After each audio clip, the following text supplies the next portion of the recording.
Alright, I think we are set up again. I think, yep, everything's good. Alright, everyone. Finally back again with the video that I think most of you guys have requested to see. So I think obviously today we're going to be doing Burbank to Phoenix. Got some weird stuff going on already with the free traffic add-on that I have right now. We have Southwest and Alaska merged together, so it should be pretty interesting already. Hope everyone's having a good New Year so far. If my voice sounds a little bit funny, it's because I'm just getting over fighting a small little cold, but I wanted to get this video out. I think it'd be really exciting. This is the first time we'll be able to see me flying the PMDG 737 planes, and I think it'll be really fun just to actually show you guys something different than that's the Airbus. Obviously the only planes I've been flying is Airbus because of the Xbox. That was only the decent plane that they had. So now we actually get some more variation into the streams, which should be pretty cool. So let's go ahead and get set in. And let's get everything all powered up in here. So let's go ahead and see what we got. Let's go ahead and get our parking brake set. Whoops, wrong key. Obviously don't want that.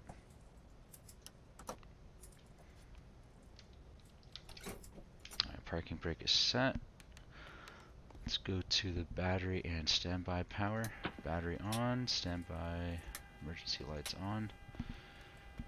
Let's go ahead and connect our ground power.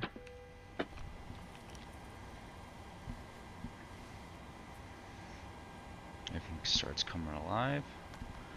Let's go ahead and get our logo lights set. And we'll go up to the top panel. IRS set to nav. And let's check make sure everything's working correctly. Let's get some dome lights set in here to get some lights.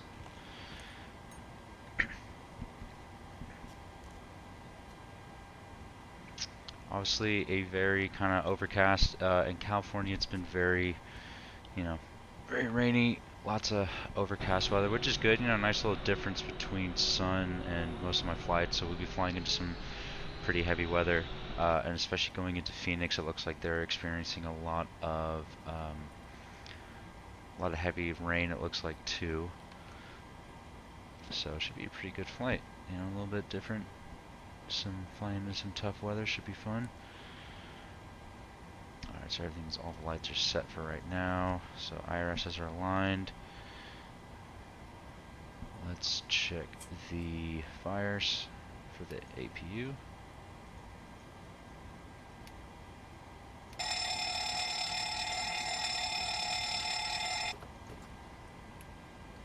That's checked. Let's go to our overspeed and see if the stall shakers I don't think are going to work just yet. So now let's go back up top to turn on our pack signs.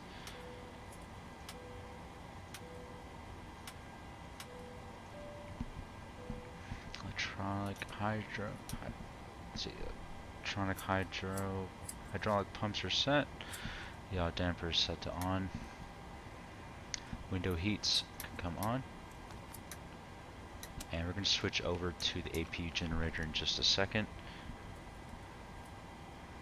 Charles Johnson, yes, I saw from the, I think most of the weather has been pushed from, looks like it's going from California over to the Phoenix area. It looks like it's coming up through Mexico based on the weather map that I saw. So coming in should be a very interesting approach. I think obviously we're going to be doing a ILS landing as usual. Based on the weather station that I got from Phoenix, it is IFR, strictly IFR, so we'll definitely be flying ILS approach. A heavy rain and mist. Looks like a slight crosswind to the south.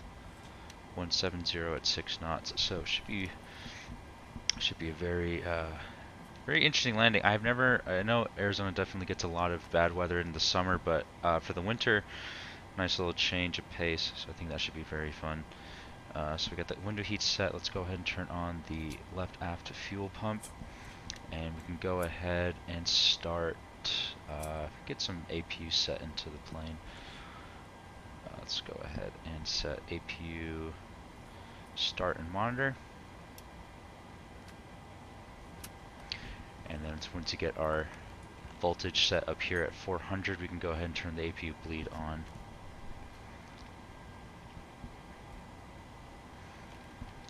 Obviously a different workflow compared to the Airbus workflow. Definitely a little bit different for me. I've had to learn to kind of like, you know, look at these planes a little bit differently. But I definitely, you know, pros and cons of both planes for sure. But I do like the setup of Boeing's planes. I like, you know, it feels a little bit more hands-on for sure. I feel like Airbus, it kind of, a lot of the plane does a lot of the work itself. But with Boeing, I know is you kind of have to do it yourself. So once we get that set up, so while we're waiting for that, we can go ahead and start plugging in our information here. So while we're setting all that up, let's go to ground services. We can go ahead and go to our, we have the fuel truck connected, and our target fuel for this flight is 12,780 pounds. We're going to round up to 1,300. Sorry, not 13. 13. There we go. And let's go ahead and plug that in. And is it going to let us fuel to that?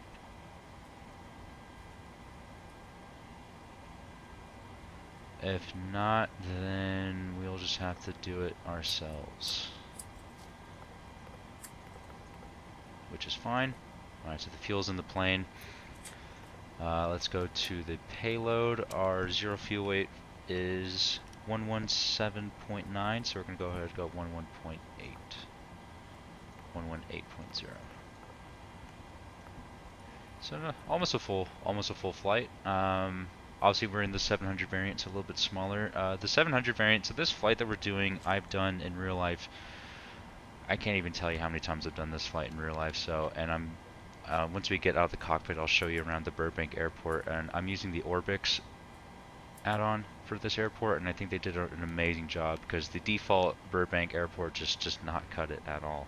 So highly recommend if you're on PC to definitely check out this add-on. I think it really adds more to how Burbank is, and from coming to this airport probably easily over 100 times, I think they really nailed it, and just the whole feel of it, you know, walking into the plane on the staircases and stuff. I think it's such a nice little add-on that I like a lot. Very quick flight too, you know, not very long. Only airtime is just about an hour.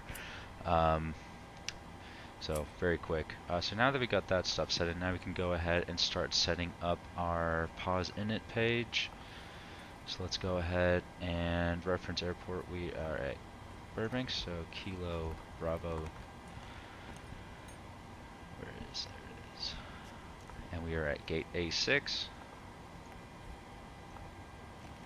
Let's go to grab GPS left. Plug that in. Now everything's lined up. So we should be lining up in a little bit. And I think the APU should be set now, so let's go ahead and check. So we got our, everything's looking good. So after that, we can go at APU bleed on, and go switch over to APU generators. Once we're set with that, let's go pack set to auto, get some air into the cabin. And isolation valve is set to open, which it is, and we can go ahead and start continuing our input into our FMC here. So the route, obviously origin, Caper, when we were flying to Phoenix. Flight number today, we are southwest, so we are WN 558. Cool thing about this with the PMDG is that you can actually save your flight plans. I already have this flight saved, but I'm going to input it manually just so you guys can see how it gets inputted. But normally you can save your flight plans to, you know, instead of typing in a huge flight plan all the time, you can just go ahead and request it. But we're just going to skip that today. So we're taking off on runway 5. Once we get that, we can go to our V's and 2's. It's a very simple flight plan, so basically we're just going to go direct to BLH.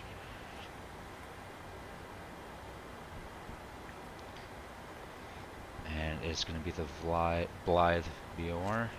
That's correct. I'm not going to go ahead and hit activate now, but we're not going to execute. Departure, we are departing runway 15, and we are doing the SLAP 2 SID. And then obviously our transition is BLH. Go ahead and go back to departure and arrival.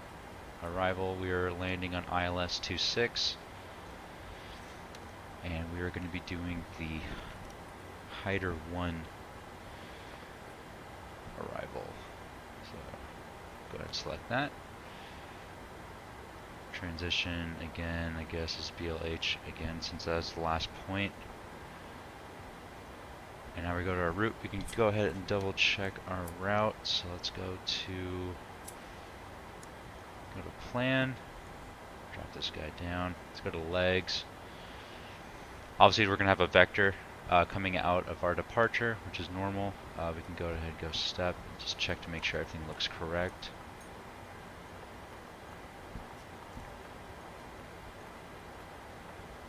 Everything looks good to me. So let's go ahead and execute this flight plan. And let's go to our init ref. Cost index for our flight today is 38. Reserves for due 1. Reserve 0 fuel weight. We can go ahead and automatically plug this in. Our cruising altitude wants us to do 370, but that is way too high for this short of flight. So we're going to be just doing flight level 300. And I think that is perfect enough for us. Let's go ahead and execute that. And let's go to our N1 limits. Let's go to D-rate climb 1 profile. Takeoff. I can go ahead and grab the weather for Burbank, and so I can get our wind takeoff performance. So let's go to the next page. Runway wind direction. So it's 290 at 9 knots. So that's also going to affect our takeoff performance as well. So we can go back to the previous page. We're going to do a flaps 5 departure. Let's go plug in our V speeds.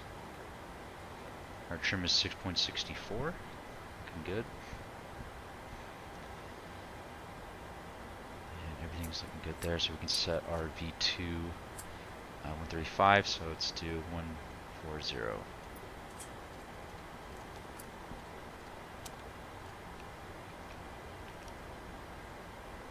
Trim the brightness a little bit on these guys.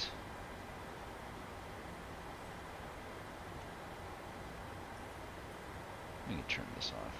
There we go. Alright, so we're still getting everything set, so let's go ahead and go to our pressurization panel. We are doing so, yeah, flight level 300. Let's go ahead and set that in. And we're going to bring up our Navigraph charts. Cool thing about this is we can go to our flights, import flights, import from SimBrief. That's going to load up our flight plan that I just plugged in.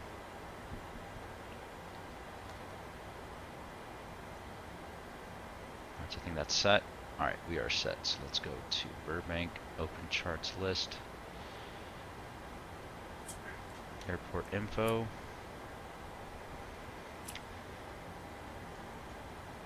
So we can get our airport elevation is, let's see a little bit more here.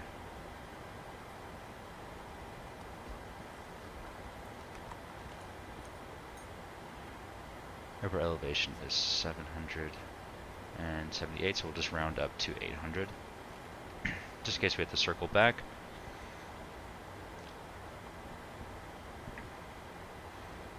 Charles said, love flying in the west, desert flying so cool. I have to agree. I love flying in the west regions for sure, the southwest regions of United States the most. Since I've done those flights a lot in real life, I just feel it's more comforting just to see it. It's definitely the best. Flying in the East Coast is fine. I just find that the terrain is just very strange to me because a lot of it's very flat, so it feels very strange flying in here. But I like flying in the Southwest. You get more of the mountain ranges. You can see a lot more. And as you see in the flight today, hopefully we'll be above the clouds for sure. So hopefully we'll get a nice clear shot of all the landscapes on the ground. But as you'll see, it's very beautiful. Very beautiful flights. And since I've done this flight a lot in real life, it's really nice seeing everything. But yeah, West Coast for sure is definitely my favorite. I don't know what it is about it. Maybe I'm just biased since I've just flown those more.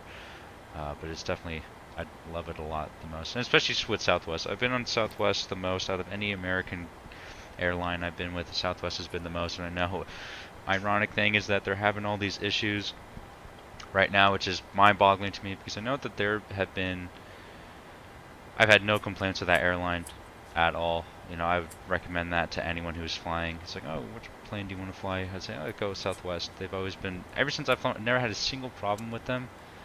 I just find it, you know, it's just baffling, the stuff that they're doing right now. And I think they just need to update their, you know, system for procedures. I think their technology and just how they handle their flights, their flight crews, and just getting, you know, their pilots and people to different areas is just not really going to cut it nowadays, and I think that's the main issue. If someone has any more insight, they can let me know, but from what I've seen, I think it's just more about their technology and just how they've handled things as a company. It's just not worked out. And it's just very unfortunate because they are a very good airline, I will say. From my experience, obviously not every airline's perfect, but if we're going to fly any airline, it will definitely be JetBlue or Southwest for sure. So now that we have that, let's do, so the heading runway, we're at 155, so let's go ahead and plug that into our heading. And we can go to our SID, and we're on the SLAP 2, so we can check how we're going to actually take off from here. So as you said, there's a vector, so we're going to be coming out of runway 15, and then we're going to turn to a heading of 210, and then we're going to link up with the waypoint rave, and that's going to be at 7,000. So we can go ahead and select our first altitude constraint of 7,000, and then it's just a gradual increase over this mountain range right here. And as we climb over here, we're going to get probably some turbulence coming in over these hills.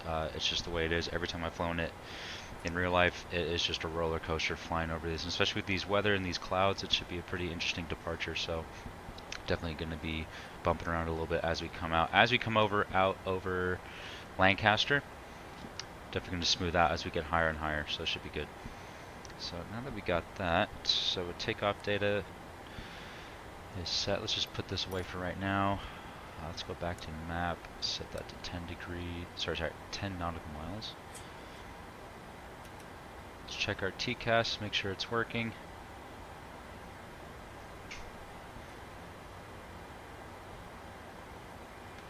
Charles Johnson, how do you determine the runway heading? Why is it 155? So with Boeing, it's very specific. So with the Boeing procedures, Airbus doesn't really need to worry about this, but I noticed when flying Boeing, it's a very simple, the way that they do their system procedures, they want to make sure that whenever they're departing, that they have their heading, the direction that they're taking off and flying at all times. So like as we turn, that's why flying a Boeing is better with two people, so you know the pilot monitoring can adjust these headings, the MCP panel, as much as they can. But it's just a system of, it's just how they determine their takeoff procedures and as they fly. But as you go to the chart, airport charts, every runway has, so that's how they determine the runway number. So they round it up. So obviously this one's 259, so they're going to round it up to 26. Runway 079, so that's going to be runway 8. So they just round up. I noticed this is a very Boeing procedure. As Airbus, I never had to do this, but with Boeing, we have to set these. In. Course heading is for the ILS or just a reminder. So I technically could type in 210 as a reminder that as soon as I depart, I have to turn to a heading of 210. So you can use this as a reminder, of just a mental note, like, okay, as I depart, I need to turn to that heading, because as we depart 15, we're going to be at a heading of 155, and then we need to turn to that 210 heading on our, based on our SID here. And that is the actual airport procedure. So if you go to our procedures here, the initial climb, as we're coming up, climbing right, turn to heading of 210, or as assigned by ATC. We don't have ATC at the moment, so we're just going to follow this as the chart is instructing us. And then after that, then we would get our vectoring clearance to turn into this, but I'm obviously just going to do a direct flight directly to it on the FMC, so the autopilot will take over and fly directly here. But it's just a Boeing procedure. Correct me if I'm wrong, if anyone sees this, but from what I've seen, it's just how they set their things up for their takeoff performances and stuff like that. Just a heading, and obviously 210 is a reminder. You don't have to, but just for purposes, I'm going to have it there. So once we have that, let's see what we got here. Transponders, so the TCAS system is working, fueling is checked, takeoff data is checked, cruise altitude pressurization panel is set, landing altitude pressurization panel is set, MCP is set. We can go ahead and turn our flight directors on. Flight directors are on, radios are set, we don't really need to worry about that. Now that we're operating on APU power, we can go ahead and switch over to, we can release the ground power unit. So let's go ahead and turn on our fuel pumps. And one last, I think we're pretty much set. Let's just do one more flow through. Yaw damper is on, everything is set. Everything is looking fine. Okay. I think we are ready. Let's just go ahead and just go through our set list here real quick. V1 speeds are set in.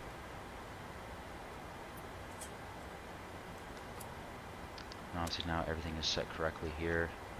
We can go ahead and I think we're pretty much ready to depart. So I'm going to go ahead and set a, I'm going to do runway 26 for Phoenix and do a radius of 10. Kind of like the Airbus, I kind of like to do that. Charles Johnson, thank you, appreciate learning this stuff. No problem. It's definitely, coming from Airbus to Boeing, it is a learning curve for sure. I had to spend at least a month practicing flying this plane until I actually got to point A to B without any problems. It's a whole different beast entirely, which I really like in the simulator. You know, it's like not, both planes are very different and they operate very differently, which I really like. It feels like I'm actually flying something different. Looks like we had another JetBlue rolled in and an American 737-800. Obviously we're in the 700 variant. Let's get another look at Burbank. So very well done. I remember driving through here, and here's the little security checkpoint and the parking structure. The main terminal is right here. The baggage claim is over here. We get a nice shot of the hills right here. Latuna Canyon, I believe, and the Hollywood sign is directly over here. And down Hollywood is over here. Burbank is over here. Universal Studios is right over there. So very LA. So we're in the hub of everything. So very popular airport. This is actually one of the most dangerous airports in the region because of how short this runway actually is. And this little part right here is to stop. It has a certain type of asphalt into it that causes planes to sink into it if they roll into it, so it causes them, which basically prevents them from overshooting the runway and going into the street, because I think a few years ago a Southwest plane overshot the runway due to, like, you know, poor conditions at the airport. It was rainy and the plane just skidded off the runway and crashed over the thing. So if you look it up, just type it in, Southwest overshoots runway at Burbank, and you'll see it. And they just implemented this, because when I used to fly from here, this wasn't there. So that's a nice little feature that they added.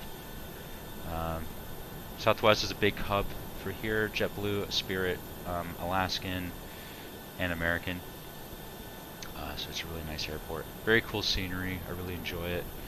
The gates are very realistic, so you sit in here and you wait, and then you just walk out, climb up the stairs into the plane, and you just pretty much start boarding. Which we are about ready to depart. So everything is set correctly. So let's go ahead and get our anti-collision light on. Fuel pumps are set. We can go ahead and start disconnecting ground services at this time. So let's go to menu, setup. Whoops, sorry. Actions, ground services. Remove the wheel chocks, and once we do that, all the things around us will actually start to move away. Yeah, let's go climb.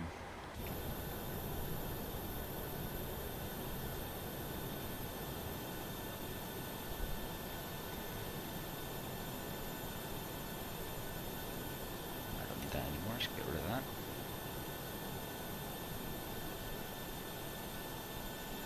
Once the ground clears have cleared out, we will go ahead and start our pushback and start our engines in sequence. Let's go ahead and get our... I think there's another Southwest actually departing over here based on the...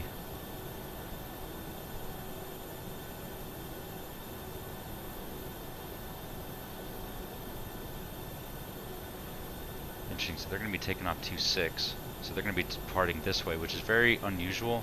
Every time I've flown out of Burbank, we always depart on runway 15.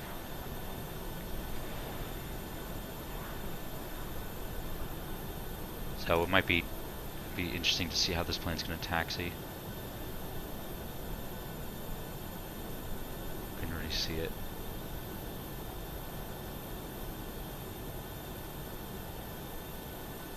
If anything, we can just roll back here, get us pushed up back here, and we can take this taxiway through here. Or sometimes they'll taxi straight down here and then turn right, heading down this taxiway right here. So let's go ahead and get set up so we can get out of here. Everything's set, hydraulic pumps and the fuel pumps are on, everything is set. Let's go ahead and request pushback.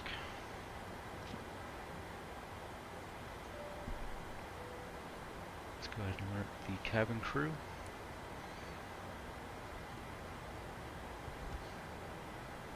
Fuel pumps are on, and once we get attached here, we can go ahead and release the parking brake and set our packs to off. Parking brake's disconnected.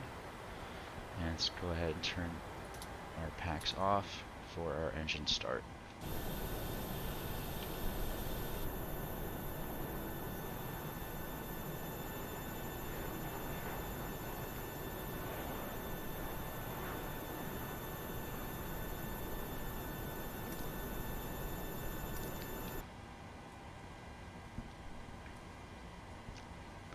Once we're past this white line, we'll go ahead and start.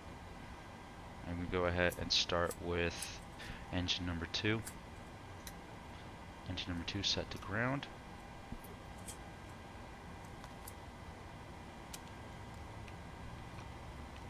Watch the N1s rise.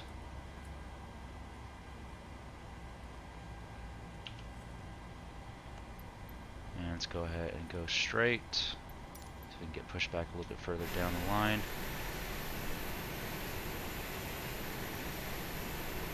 This is pretty good. Parking brake set again once we're over 25. Fuel control lever is set to run.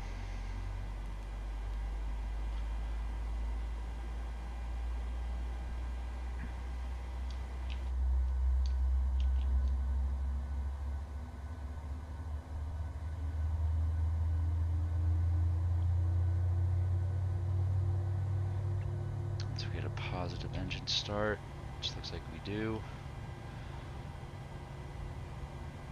Should turn that light off right now. And alright, so let's go ahead and go to engine number 1. And let's start engine sequence.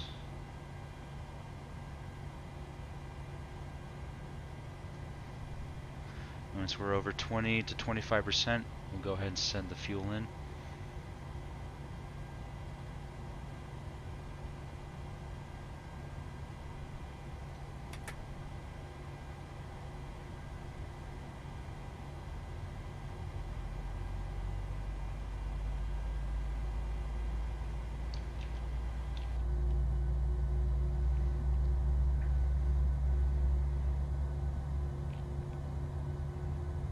Love the little rain effects on the windshield, on the windows.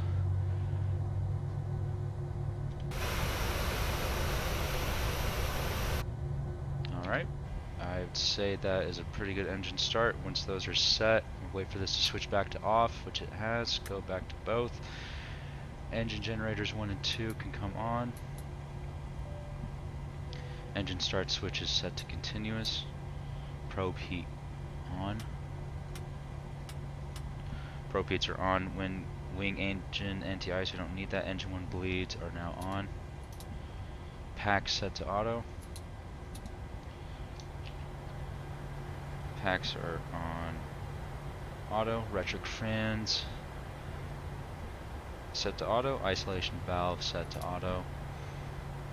APU bleeds and gens, so APU bleed can come off and APU can come off.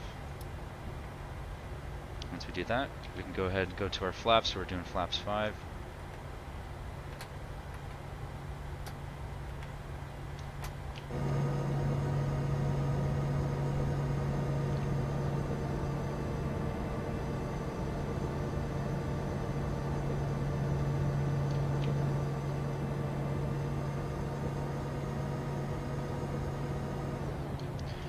Do a little flight control test. Ailerons on the right side are up. Ailerons to the left are up. Full right, full left. Elevators up. Elevator down. Once we are set there, we can go ahead. System, everything looks good. Set the engine displays to this panel. Flaps are down. Trim was 6.6. Let's go ahead and set our trim. Alright, trims are set. Flight controls are full and free. Engine instruments are checked. Recall is checked. LNAV, we don't need that just now. Auto throttle, we can arm that. Taxi lights can come on. Auto brake set to rejected takeoff. And we are ready to taxi. Parking brake is disarmed. And we're ready to go. Let's do a flight control check.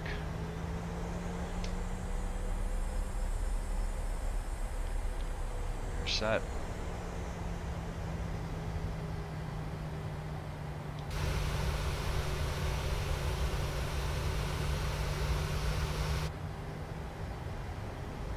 It's coming down the runway, so we're all set to go.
I thought I heard something. There's a private jet in the road.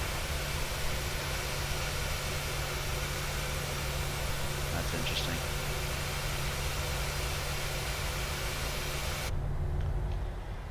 Alright. Everything else is looking good. Maybe still have a couple more checklists once we actually get closer. Definitely getting a consistent crosswind here, so the takeoff should get based on the winds. Looks like it's gonna be, that should be alright for this departure.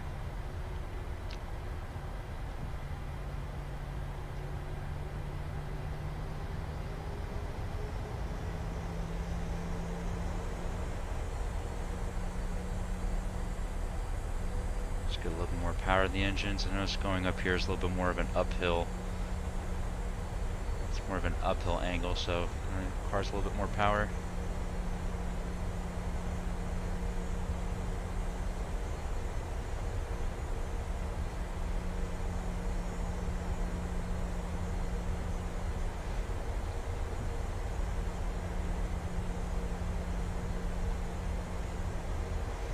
thing you do need to set though is our altimeter, which is 2975.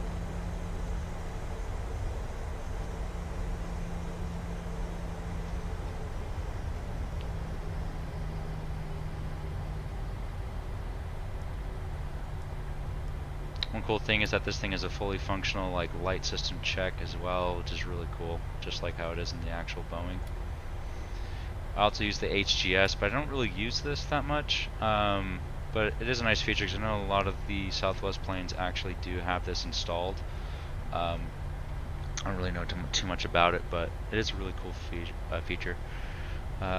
Charles Johnson said, are you using live traffic? I am using live traffic. So I'm using an add-on, which is FSTL traffic. So that pulls in data from Flight Radar 24.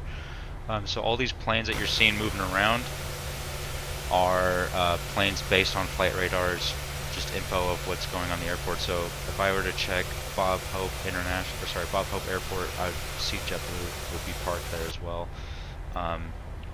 You can always adjust it to what you want. I have it kind of low just to get a little bit more performance because I noticed when it was at default settings, it would definitely lag.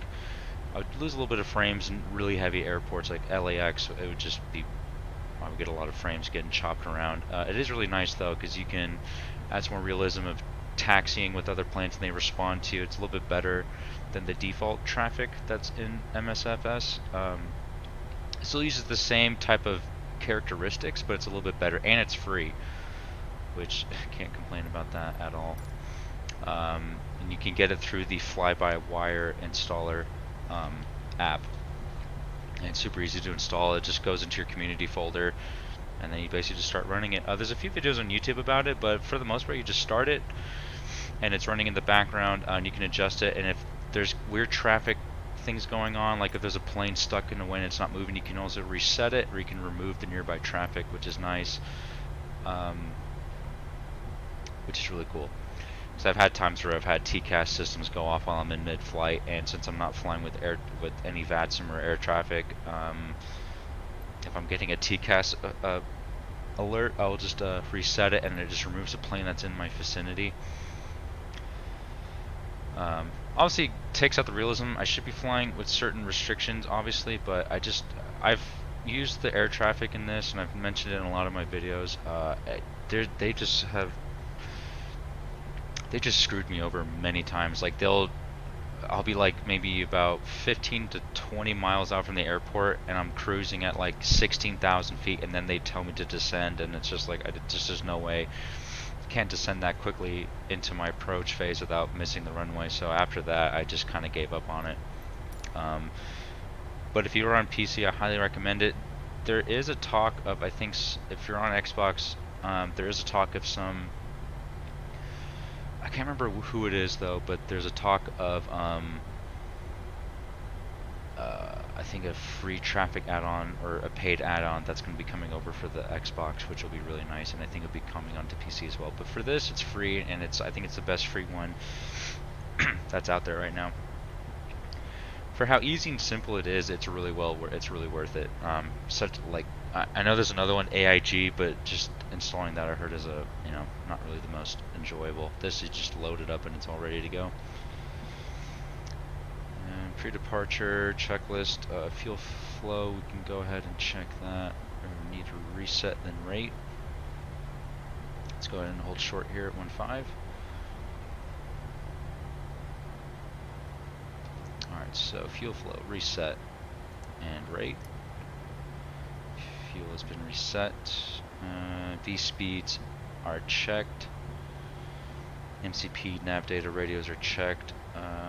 Position lights, we can go ahead and turn those on. Taxi lights can come off. Runway turn lights on. Let's go ahead and drop our landing lights down as well. Engines are set to continuous. LNAV, we can go ahead and turn on our LNAV. TFC, turn it on. After TFC is set, we can go ahead and start the clock.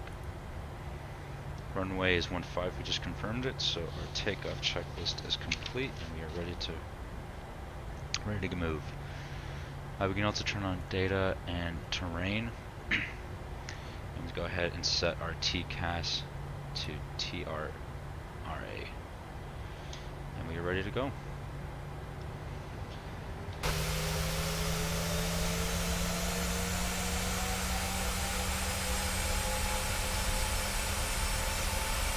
The cool thing about the PMDG is how customizable you can make the plane, so you can change the light fix, like the lights you have on it.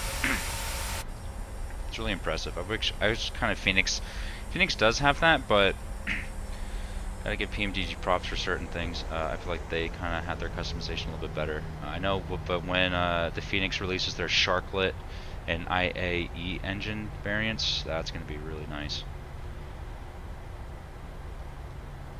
Let's go ahead and turn. We turned a little bit too much right there. That's alright. This plane takes off like a rocket, so we don't need that much of a runway clearance. As you'll see, this thing will just take off. Let's go up here. Everything is set.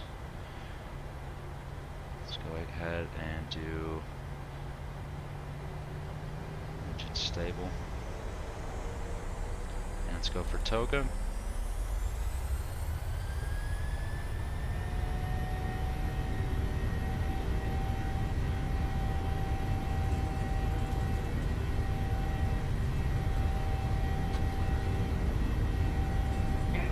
Check.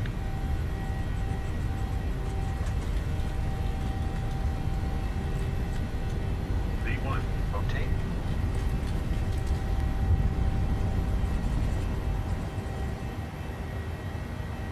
Positive reincline. Gear up.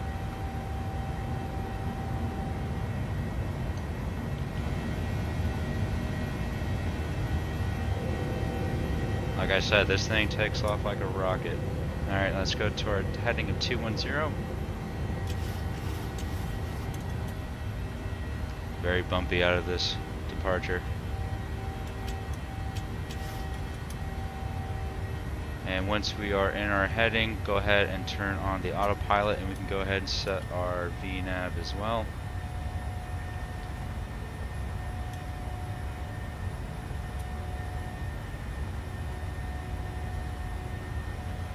Go ahead and bug up. This is why flying with a co-pilot is definitely handy. So we're lined up here. Autopilot is on. Once we do that, let's go ahead and set VNAV. Now the plane's taken over. At this point, we can go ahead and go directly to rave. Execute. Plane's gonna start its turn. On our air speeds, and we can go ahead and go flaps up.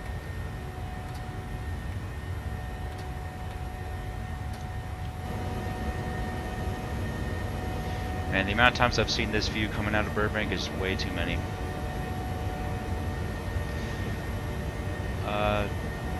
I will check it out, just do not want to lose frame rates. I mean, I've used it, and I don't really lose that many frame rates. As you can see, I'm getting pretty smooth frame rates right now. But in heavier airports, you can always, that's why you can always adjust it, which is really nice. And you can just play around and see which works for your system, because every system's a little bit different. But I've noticed it's been, and they keep updating it every now and then, and they keep updating the performance out of it, which is really nice.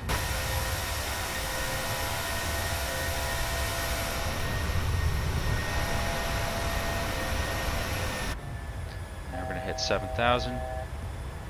Let's go through our after takeoff checklist. Positive rate, we got the autopilot is engaged, auto brake is off. Engine start switches can go back to off. Gear lever is up and locked. Runway turn off lights can come off. Flaps are retracted as appropriate. Cabin pressure is pressurizing. Altimeter, we don't need to set that just yet. Alright, so now we can bug, let's see what the next, I think we can go ahead and go to flight level, what is that, I think we go, let's go up to 19. Cool little trick if you're using PMDG, if you hold shift and scroll up, it'll scroll faster through the scroll wheel. Let's go to alt. and it should set us and keep clearing that until we get to 19, which we have. So the plane's going to continue its climb.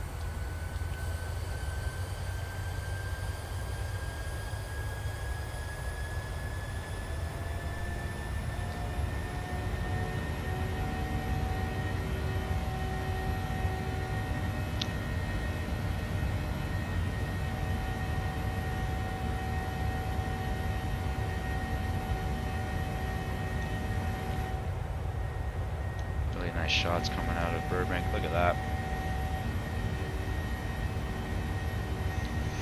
As I said, it's going to get very bumpy coming over these mountain ranges.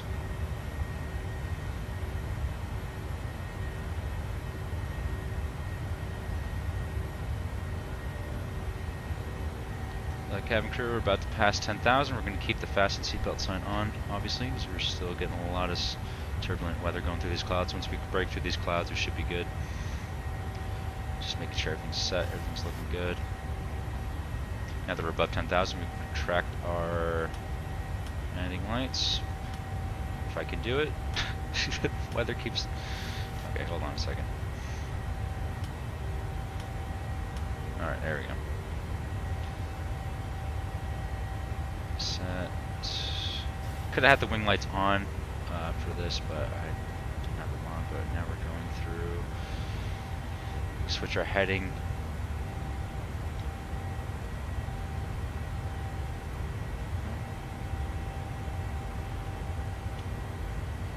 Heading set.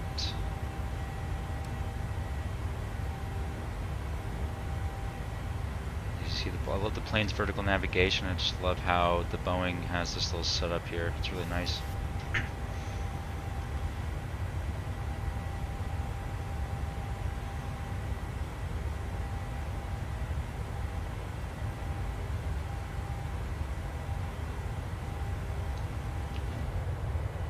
Starting to get some break through the clouds now.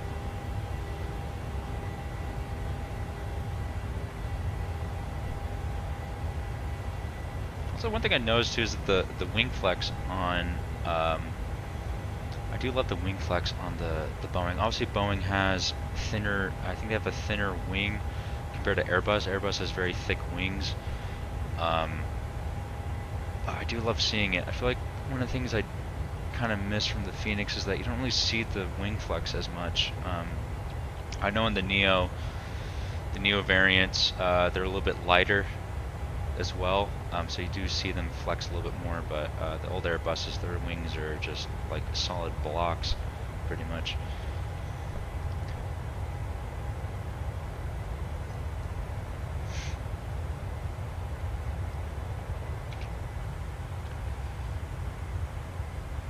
So, go ahead and keep switching our heading.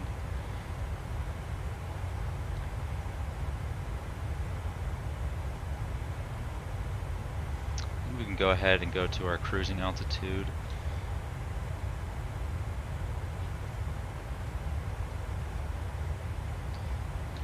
And go ahead and go to that. Now we're set. Okay.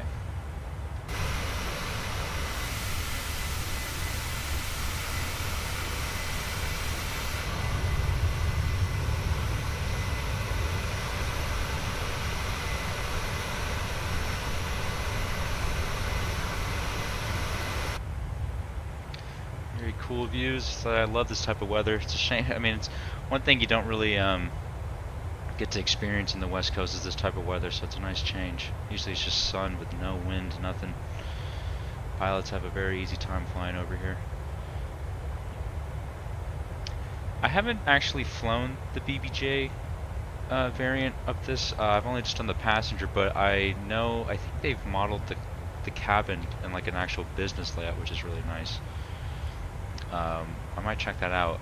There's still a few. Yeah, I haven't done the cargo variants. I'd love to do some cargo flights in bigger airlines like a 777, or I think what I would like to do is get. I think I'd love to do is get the mod, the heavy division mod, or the Salties 747, but implement it into the 777, and do some more flights with that. It's just the flight model on that plane is just horrendous. I know a lot of people have complained about it. It's just flying that thing just is not. It's just not a good time.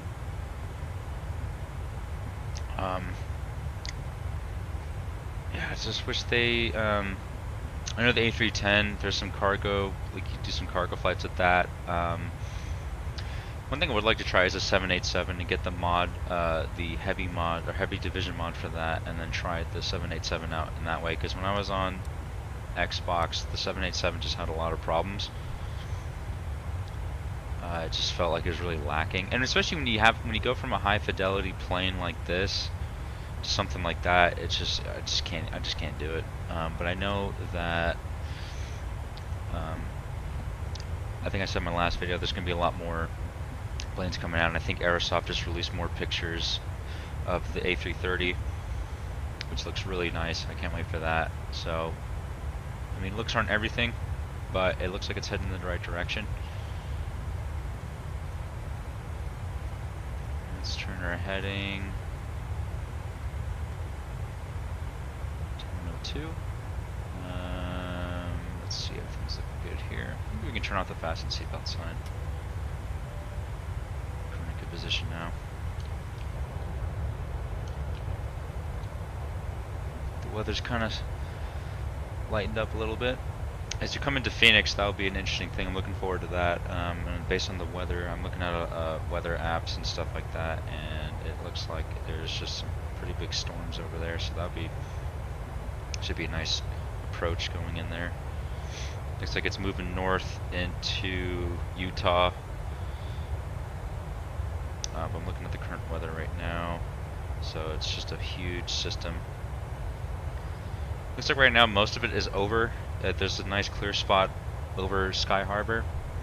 So, but I think by the time we come in to land, there's going to be another system that's going to be pushing right into it.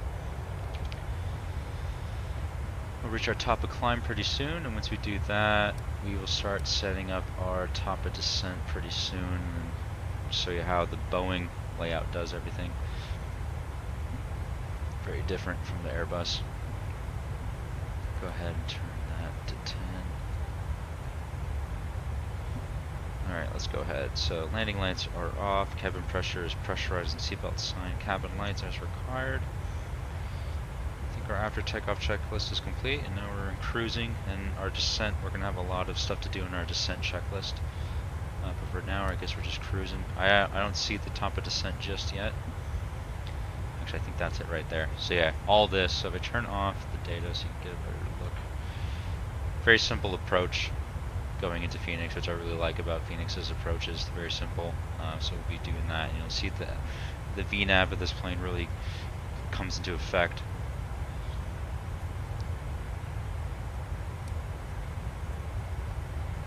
Oh, yeah, it's a little bit too much going on there. TCAS is definitely working, which is cool. You can see all the other planes on the TCAS, and everything else is looking good. We'll go ahead and set up our nav frequencies in a little bit, and I'll take a look at the charts so you can see what I'm looking at as well. Everything is looking good. Yeah, at this point it's pretty much just we'll be reaching our cruising altitude in a little bit. The chime just went off, so yeah, we'll be there in just a second. And we're talking about those views. We have a nice view right here of San Bernardino County. Just look at those clouds.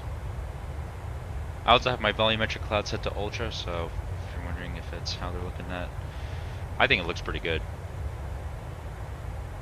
I mean, I just can't believe that we're in this, era of, PC gaming and simulation, that we can get something that looks just like this, close to real life. And I know the PMDG is going to be releasing their 900 variant. I don't know if I'm going to actually be getting that. I'm not a big fan of the 900. I think the 700 and 800 are the only variants I'll actually have for the 737 lineup. But I am still thinking of getting the CRJ, the eventually. You know, just to have more stuff in the you know, do different flights, different regions. I could do different types of flights. You know, I could do more short haul. I could do multiple flights in one video, multiple airports, which would be really nice little short hops. I could do like Vegas to Burbank and then Burbank to San Diego or something like that. You know, nice little short hops. I think I could do some stuff like that. So everything's kind of opened up a little bit now that I have the PC, which I'm really thankful for. And it's just, yeah, it's amazing. You don't really get to see many of the, I don't think I'll be able to see much of the views down below unless let's get out the cockpit. So you can see, yeah, probably gonna be like this for most of it, and you can see going out here a little bit.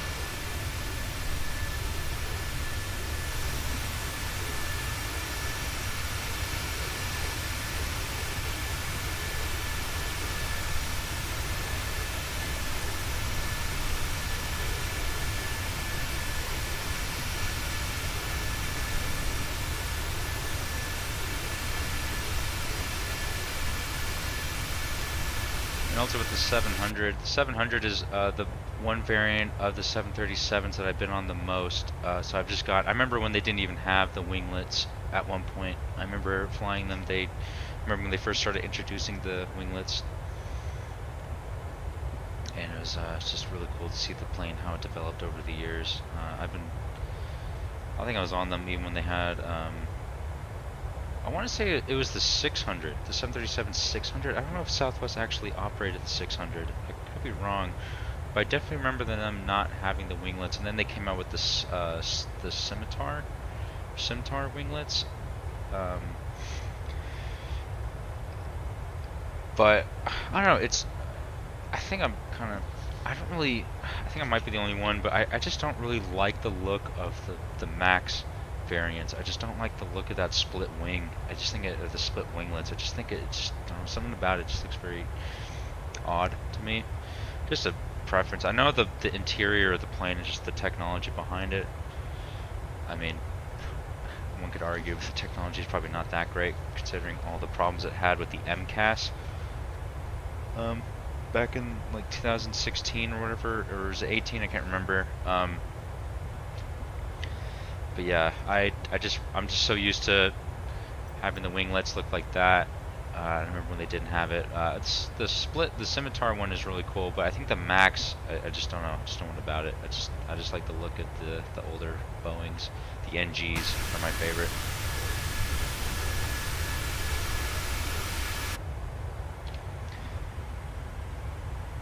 Charles said I have all my settings on high except clouds, buildings, and trees are at ultra. Yeah, I'm kind of in the same. I'm definitely kind of in the same boat. I definitely have a lot of my stuff on medium to high. I know some people can go ultra and stuff like that, but I'm just like, I think even people with high-end PCs can't even get everything running at ultra. If they can, they must have something that's like $10,000, $11,000. But I mean, the way that I have my setup, I think it works really well for me. It's all preference. I mean, some people are just, they just want to fly a plane. They don't need to look at the scenery. I kind of have a sweet balance of between performance and graphics. You know, I'm playing in 1080. I'm streaming in 720 so you guys can get a better streaming view. I could switch to 1080 streaming. I was doing test runs and I noticed it was kind of getting a little choppy in certain areas, so I dropped it down to 720. So just to get a better viewing experience, I wanted you guys and just to get a better, you know, no choppiness and no stuttering or anything. But, you know, it's amazing what this sim can do. And I'm looking forward to when PMDG actually comes out with their EFB. I know they said it's halfway done, according to what they said.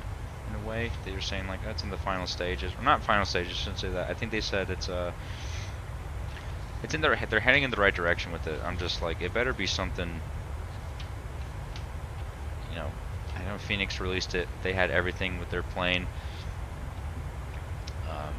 But I'm just hoping, because then I don't have to use this external app anymore. I could just use, hopefully they implement Navigraph on the EFB, This is just kind of annoying because every time I have to reload it, it kicks me out of whatever chart I was looking at. So then I have to go into my thing and start looking at, you know, all the different things again. Looks like we're getting a little bit of some bumpiness, but let's go ahead and turn the fasten seatbelt sign back on. We can go ahead and start setting up our arrival, just kind of get certain things out of the way. I know the Boeing arrival definitely takes a long time. So let's go ahead and start with, let's see.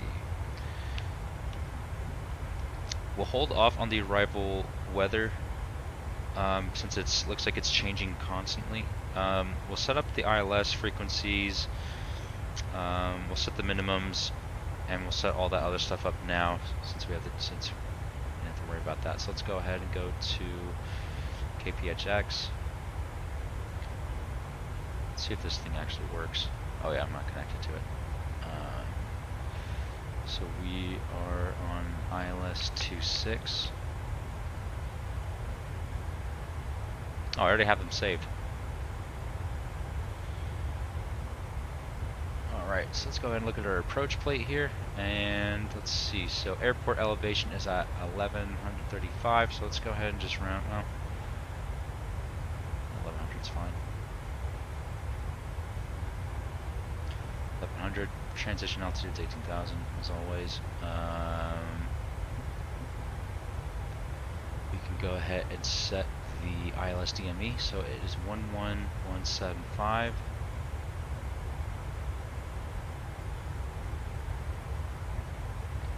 Transfer that over. VOR is 115.6. Set, and we can set it over on the first officer side. This one I like to switch over, so this one I'll do 115 and then 0.6. I'll have the VOR set in this one. And then 11175 over here. And then the course is 258, so that's what I was mentioning before, so this is very important. You have to have these things set in order for your ILS to actually work. 258 and 258.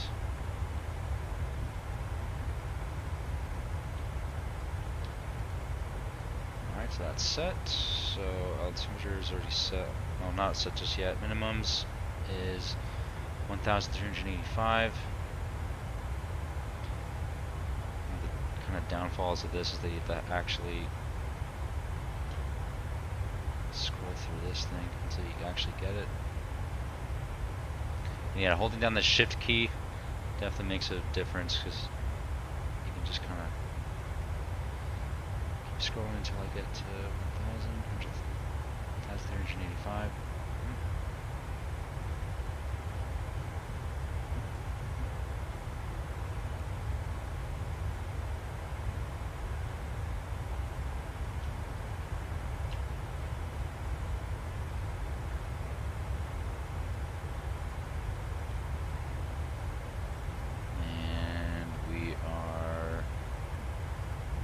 Set.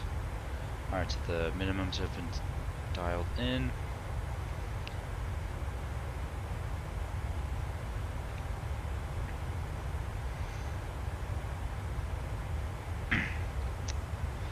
Let's see here. And we'll set up the gross weight as we get closer. I don't want to start plugging all that information in just yet. As we get a little bit closer, I'll start setting in the weather and the gross weight for our VREV speeds.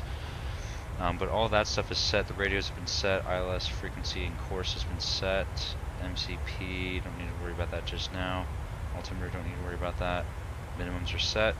We can also go down to this list too for our descent checklist. So pressurization, the landing altitude is checked. Recall, we're not going to worry about that just yet. But as we descend, we'll go through this and make sure everything's checked as well.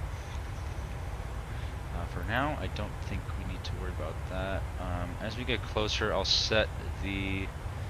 So you can see it's a very step down type of approach. So we're going to be on this approach right here. So all the way down here, all the way to Lemoy, or Lemo. We're going to set our altitude to 9,000 as our initial descent. As soon as we hit top descent, we'll go ahead and cruise down to 9,000, and the plane should just automatically start guiding itself down.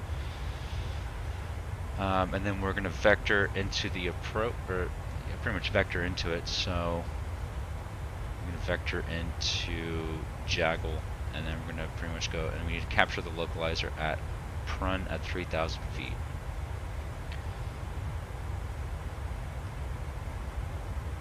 Everything else is set. Yeah, it's a very, you know, not too bad. Everything looks like a very easy approach, as I really like about Phoenix's approach. And this is the exact same flight path that Southwest from Burbank to Phoenix usually takes. Every time I've flown from Burbank to Phoenix, it's always been this exact same approach. So I know this thing by heart just by the way it feels and looks. So it's very.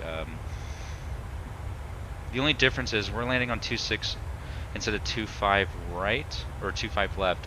One of the other, these two runways right here. That's where usually, because the Southwest terminal is on this side, but since it is a IFR approach only, we're going to have to do ILS 26 since this does not have ILS. It has RNAV, but I'll be honest, I am not comfortable with RNAV in the Boeing just yet. I have done RNAV approaches in the Airbus, but not on the Boeing. By the time we actually approach the Phoenix, it's clear right now, but there's going to be some weather moving in right when we get to it. I'd say, yeah, pretty much right when we start coming into our approach, we're going to start hitting that. It's going to start getting into IFR territory again. But the RNAV, I've never done it. I know it's something with FPV. I haven't really messed around with it. I should though, because I know some airports, like I know San Diego is another big one that doesn't utilize ILS. So I would like to fly to different airports that use it. So that's something I'm going to have to train myself in how to use. Let's see if we can get some nice views going on here. There's more of that terrain.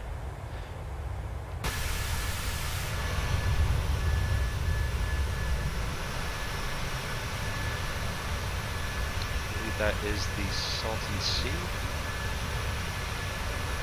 Yep, that's a Salton Sea right there. So Palm Springs is over in this vicinity over here.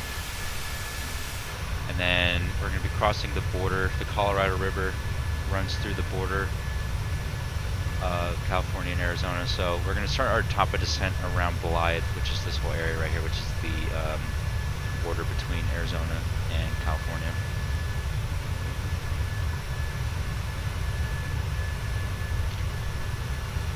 So as you can see, very quick flight. Sometimes it's usually around cruising altitudes, usually around 30,000 to flight level 340.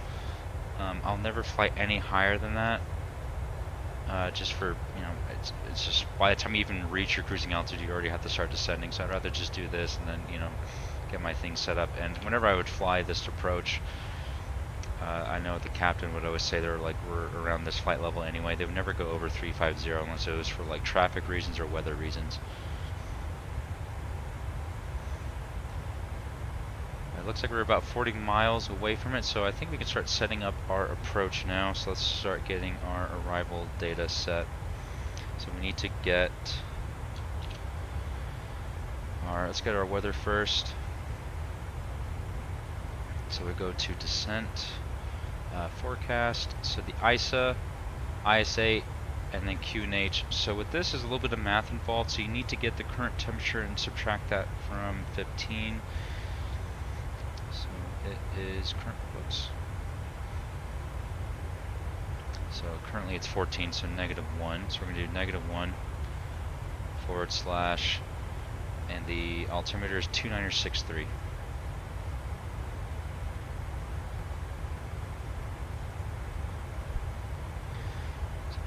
63. Plug that in, execute. You can upload through SimBrief. You can get the you have to download the PDF of SimBrief and then it uploads into the flight simulator, but then you have to download, and I just don't really want to do that. So the wind speeds don't really make, they kind of do make a difference, but I've noticed that not plugging them in, I can kind of get away with it. But technically you can add in your wind data, and as you can do it, it drops every 10,000 feet you drop, you just subtract the knots by half, and that usually helps out with the approach. So if you took, like, so currently we're at 30,000 feet, so you can do 235 at 2.8, and then just kind of go down the list and just go half and half with the current wind direction. But there is another way where you can actually upload it. I just don't want to do that because you have to download it every single time. But I know when they come up with their EFB, all these little, all these little things you have to do will be obsolete. So everything else is set, so that's fine. After that, we can go to the arrival weather and data is obtained and set. Destination weather is set. Landing altitude we already checked. Radios are set. ILS frequency is set. Altimeter is checked. Minimums are checked. So now we're going to do our approach. So we got to go to gross weight. So we go to the progress page. And basically what you have to do is subtract your fuel quantity minus the destination fuel. So our current fuel quantity is 8.8, and it says we're going to be at 7.2 when we arrive. So we need to subtract these. Very simple math. You just grab a calculator and just do it, or just do it in your head. But I just like doing a calculator so I can get precise data all the time. So it's 1.6, and then what you do about that, and once you subtract this 8.8 to 7.2, it's 1.6. Go to the init ref, and then you subtract 1.6 from this. So 126.8 minus 1.6 gives you 125.2. Sometimes it changes the speeds over here, and sometimes it doesn't, but you'll see it kind of updates certain ones. So it kind of did update a little of them. And then what we do is we're going to be doing a flaps 30. Just grab that and plug that in. And now the VREF speeds are now set on your flight display. Very simple, and that is pretty much it. And then the auto brake as required, I would say auto brake 2 is more than enough for us. Since Phoenix does have long runways, we don't need to worry about that.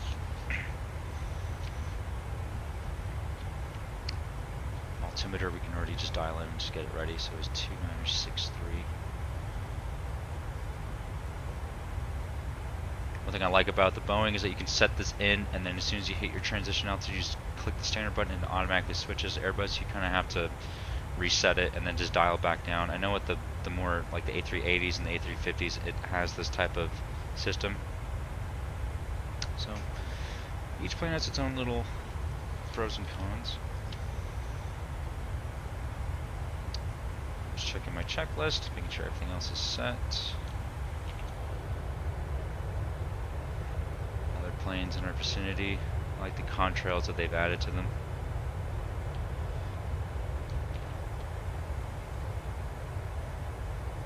Just make sure everything else is set.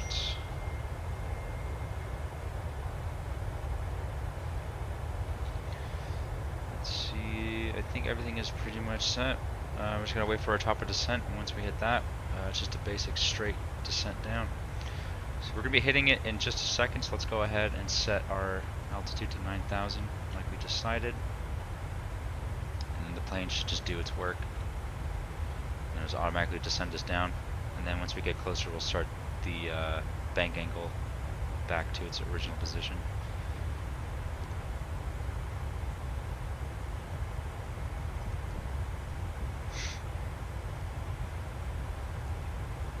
And as we hit our descent, we'll go through our checklist again, just to verify.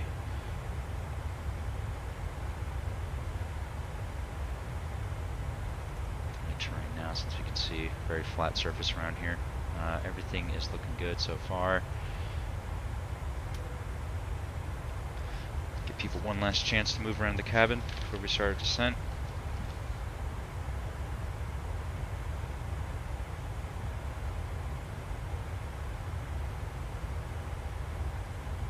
I do love the fact that you can customize certain aspects of the plane. You can add this. You can add different types of the cutoff feeds. You can change that, which is really cool. I have it set to basically just like I've seen a lot of videos of 737, 700s to 800s. They all kind of generally have this kind of layout. They have the HGS, which you can have if you want. We should be starting our descent any second now. We already got the Phoenix VORs coming in.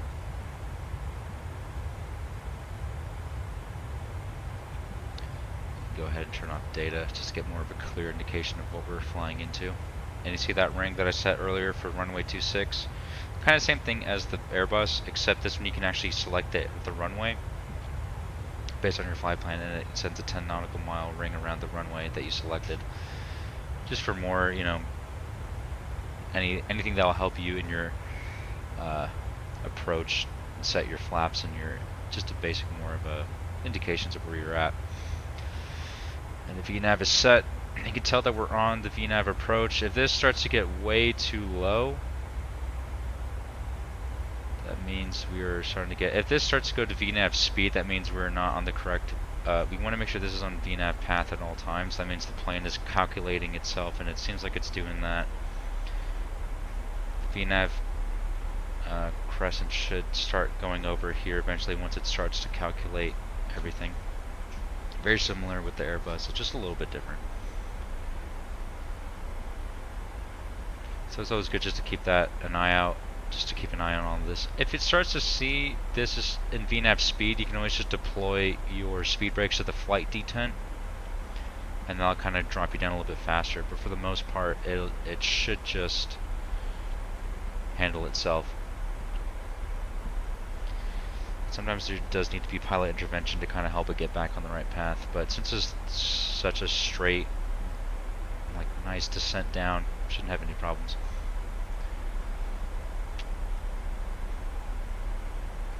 I can see already we're going to be flying in we're going to be flying into that.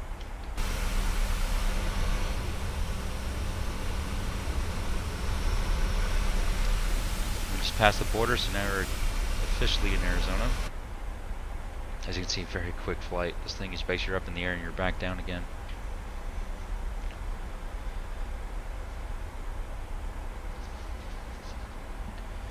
And as we're descending, we can go through our descent checklist. Pressurization, landing altitude was set. Recall checked. Auto brakes are set. Landing data is set, VREFs are set, and the minimums are set, so that's checked. Approach briefing completed, which we kind of went over what we're going to be doing, so the descent checklist is complete. Very simple, not much to it. And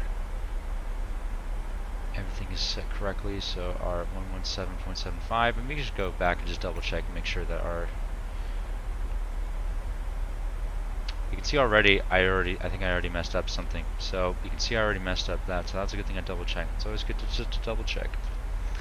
So if we hadn't checked that, we wouldn't have gotten our ILS working correctly.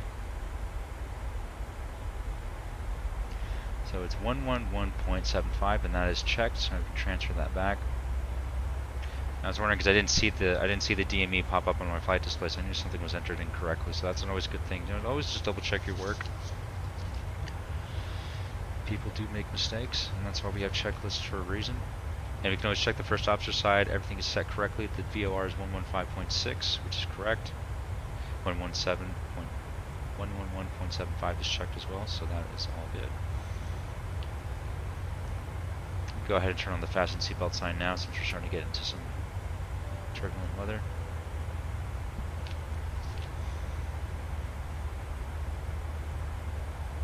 Also, I hope everyone's having a good New Year so far. It's crazy how the year's gone by so fast, and we're already into the next year, but I'm looking forward to this year for sure with flight sim and just everything about it. I feel like it's going to be a really good year for everyone who enjoys using this program.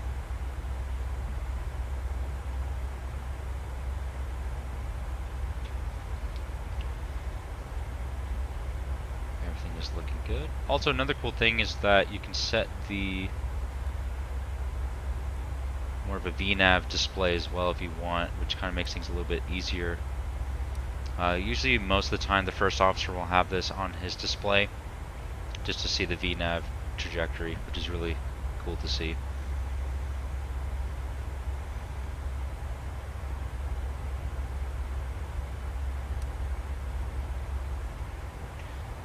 see, I think our VNAV is correct because the 9,000 descent point is around this area, so it's calculated it pretty well. And we're still on the VNAV path, which is good. So it's just a constant thing, just checking it, checking to make sure you're on, making sure everything is correct. And you can always check here, which is really cool, so everything's looking good.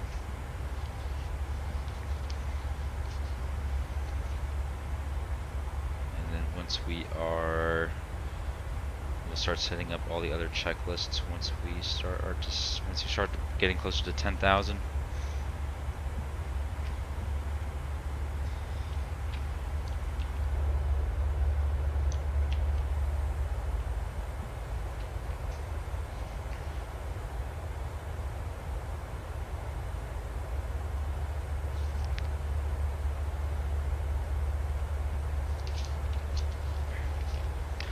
Also, in other news too, that I actually ordered the TCA Airbus first officer pack, so it's going to be the Airbus flight stick and the throttle quadrant. So I'm very happy with that. I think it'll be really nice, and you can calibrate it for a lot of different planes, and I think it'll definitely help me with my Airbus flying. So that's a really nice thing. So I got it off of Amazon. I know they came out with the Xbox and PC version, but that one keeps being sold out, and it comes with all the the flap levers and the speed brakes. But I don't really need that because it's like most of the time in the Airbus, I just have buttons that do that stuff for me, so I don't really need to worry about that. But that'd be a really cool thing to get once I have that. It'll make things a little bit easier because I noticed the controls that I have now for when I'm flying the Phoenix just doesn't really work that well. But it's definitely going to make my simulation a lot easier and a lot better. So, and it's an Airbus, and I know I had it before, which is the ironic thing. So I bought it a year ago, but I had no idea that it was for Windows only. Because in the description, I didn't really see anything that said Windows only. And then once I got it, I plugged it into my Xbox. It should just automatically start working as it should. And it just didn't work, and I was like, is my thing defective? And then I went onto the forums and it said, oh yeah, it's for Windows only, but it didn't say that in the description. But when I went back to it recently, now it says Windows, and I'm like, oh, that would have been nice to know before I bought it, so I had to return it. So I had it for literally less than a day. But when I did have it, the Airbus flight stick felt amazing. It was like, it felt nice and heavy, it felt like really durable, it felt like you're actually holding the Airbus flight stick, which is really nice. So I'm looking forward to getting that again and actually being able to use it this time. Charles said on the Honda Jet and Vision Jet the descent graph pops up automatically. Yeah, the Honda Jet's really cool. I have that plane as well. I haven't gotten the Vision Jet, I was thinking about it, but the Honda Jet add-on is really nice. I haven't really done anything with it on the PC, but on the Xbox I had it, and I really enjoyed it on there because it kind of felt like the first kind of like study level plane in a way, because a lot of buttons actually worked for once.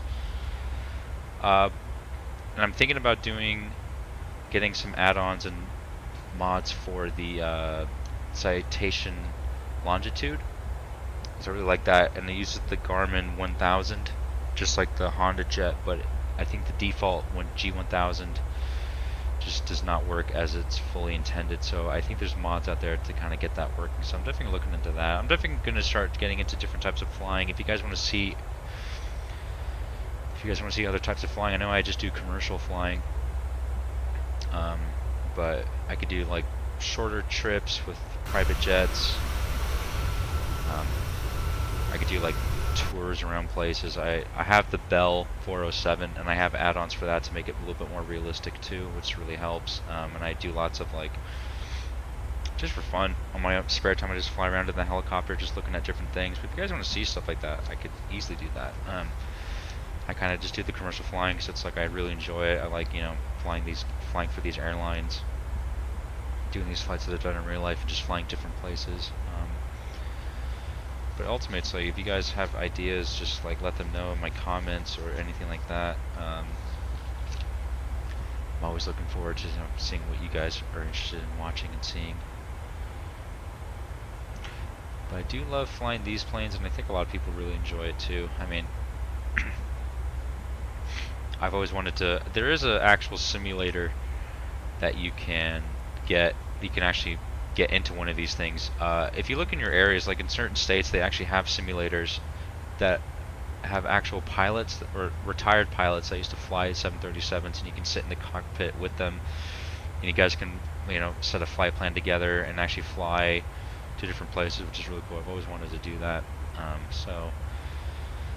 But I think just flying in real life, like for an actual company and going through that training, I just don't think it's even. It's the funny thing is that they say, there's a pilot shortage and all that stuff. They just make it so difficult to get people into the things, to get any of the training. It's just like they make it so difficult, and I'm just like, if they really wanted people to fly, they would make it a lot easier. And I know certain airlines do have cadet programs.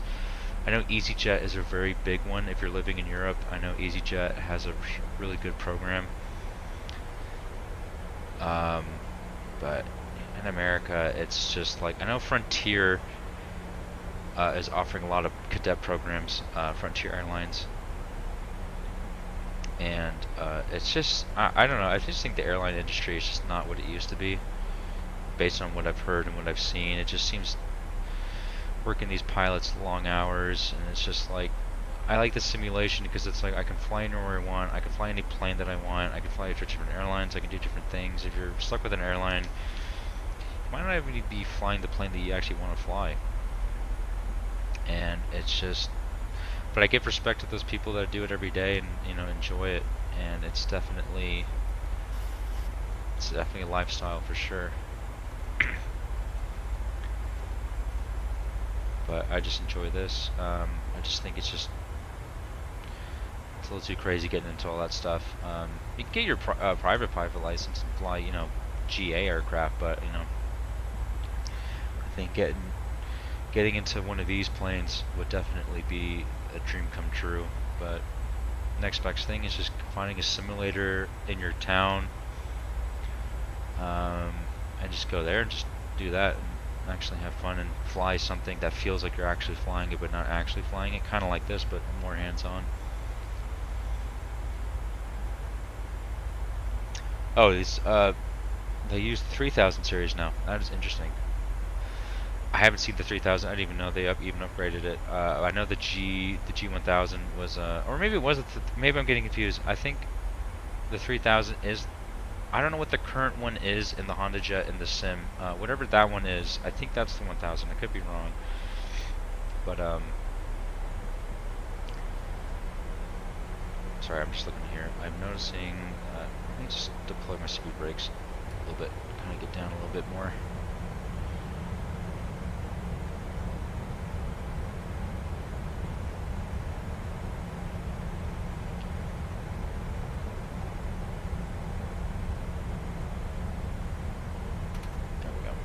That should be good.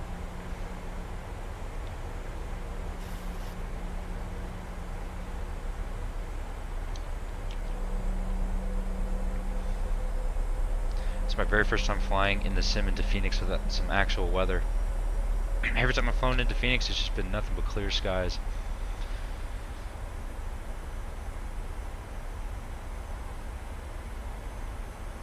So this should be very exciting. I know during the summer too they have a lot of monsoon seasons, because I used to live in Arizona for quite a long time, so I'm very familiar with the weather there. So this is a nice, very typical. For the winter it's a little bit different, but during the summer they can get some really bad dust storms, and I've seen planes crabbing into the airport, and it's a crazy sight to see.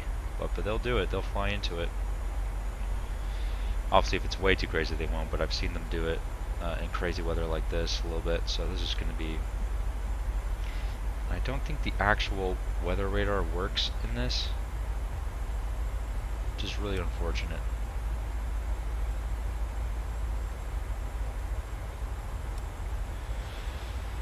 Anyway, so we got our altimeter is set. Everything is set. We're still on the approach. We're still on the descent, so our descent checklist is still okay.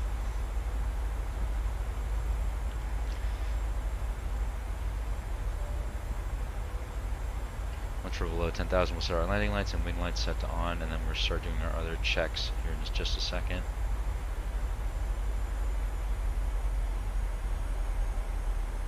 One cool thing too is that they added to the PMDG is the visors, which is really nice.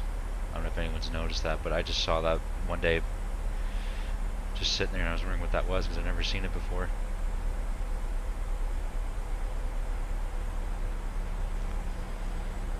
So if we turn our data back on, you can see once we're going to start hitting some decel points here, and then it should just be a nice little loop around straight into the approach. Okay, so the Honda Jet is the 3000, and then they updated the longitude, so it has it there now. Okay, well that's good to know. I definitely want to try it. I love the Honda Jet. I think it was just one guy who made the add-on for MSFS, which is mind-blowing. So I heard. I think it was just one guy who made it. And it's just amazing. When I had it on the Xbox, I was just like, yeah, this is it. But I noticed in the Xbox when it first came out, it was very laggy. But when I tried it in the sim, I just loaded into it and just turned everything on, and it was running really smoothly, obviously. But I definitely would love to try it again because I think they just came out with an update on the content manager for it, so I'm gonna definitely check that out.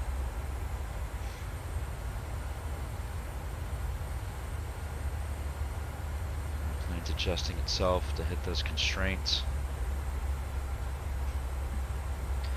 We're so low in the VNAV approach, but the plane's leveled off, and you can see that the number is dropping, which is good because we want this diamond to be right in the middle.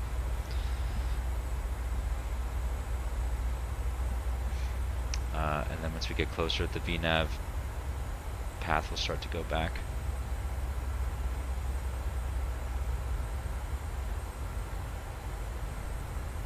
Very impressive stuff with this.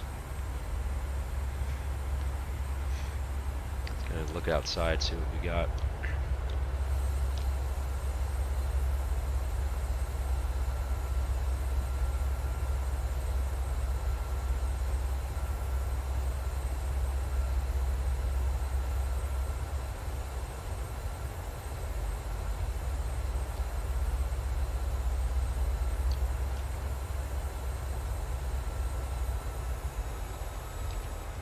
Definitely going to be hitting some turbulence here in a second.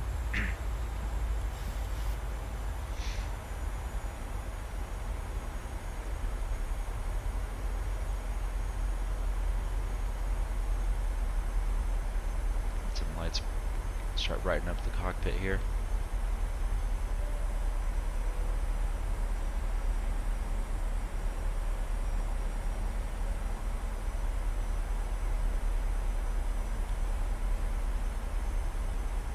We can even drop our altitude down to 7,000 since we're closer. And then we need to be at 3,000, so we'll start, once we start on this path, we're going to vector into, I believe it was Jaggle. So we'll do that, and then once we do that, we'll just loop around and just come straight into a nice approach.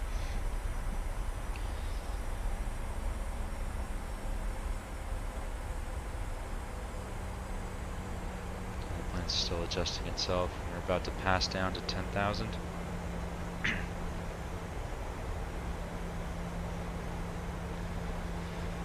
We're below 9,000.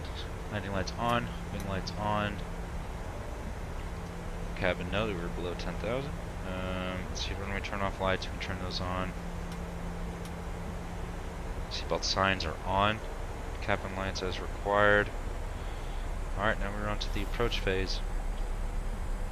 Nav course and frequency is set. Speeds, once we start getting in there, we'll go to our speed limits and start dialing in our VREF speed, which is 132.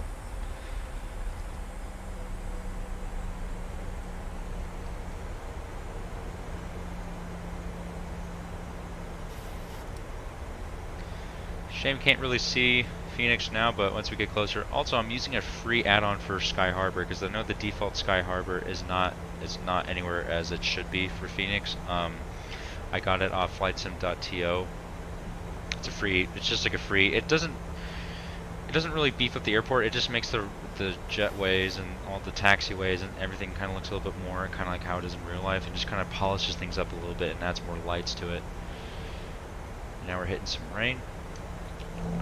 But if you fly to Phoenix, I highly recommend it, getting that, and it's free, and the guy did a really good job of kind of making it look a lot better than how it is.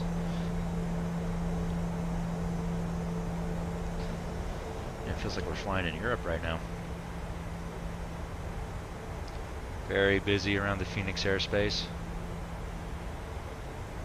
And we're still on path to 7,000, and once we drop to 7,000, we'll go ahead and select 4,000 as our altitude, and then just continue our approach down. And start setting up our flats for approach.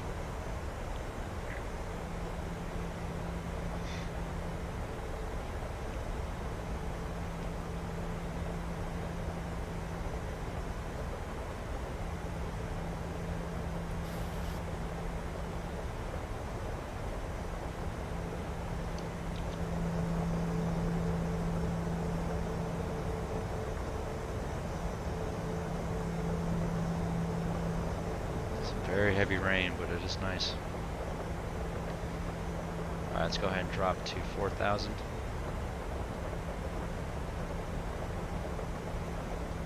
4,000 is set, heading 081.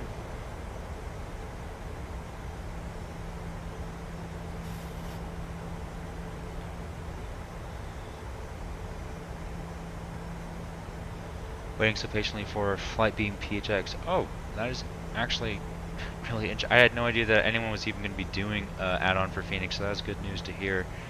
I will be buying that instantly. The free add-on that I got for this, it is good, but obviously it definitely needs more of a, because Phoenix has some really nice little things at it. Like now they just added a tram system to it, which is really nice. It's a really nice airport. So I think that'll be a much needed thing once they add that in. So now we're just cruising here. Still on a good descent here. We start dropping our flaps as we start turning into Jaggle, and that'll be at 4,000. The ILS is already capturing stuff, so we're already on a good approach right now.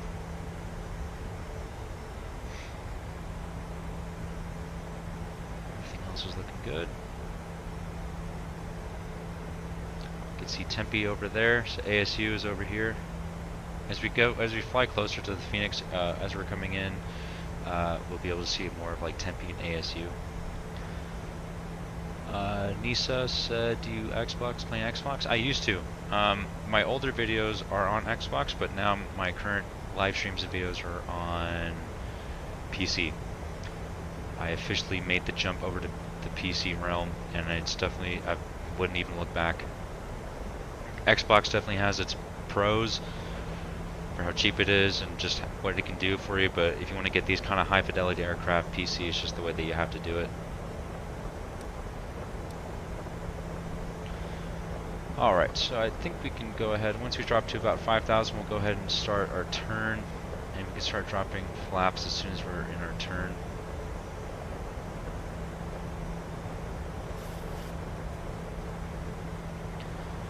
Go ahead and start getting that set. So all you do is just click the waypoint you want to go to, insert that, and it's going to start execute that, and we're going to start our turn.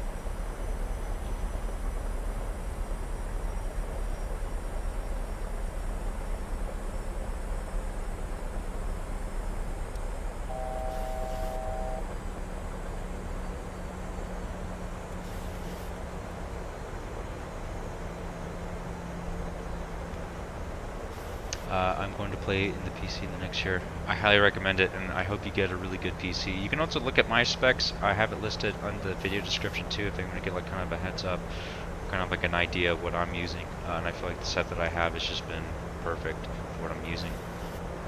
But I hope everyone, PC parts I think have gotten cheaper for sure. So I think now is definitely the time to do it. Let's go ahead and start setting our flaps down. And go to flaps 5. Actually, let's bring that up, because that's going to be a little bit too close. We're still at the 200 mark. Once we go a little bit below, we can start setting flaps 5. Which we are, so let's go ahead and drop that down. Don't want to get any overspeed warnings. Flaps 5 is checked. And we can go ahead and drop down to 3,000.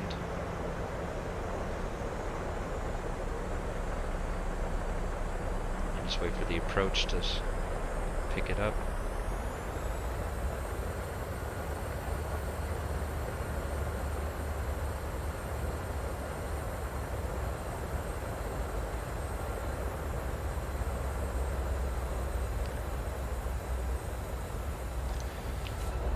really see anything outside. Still pretty much rain everywhere.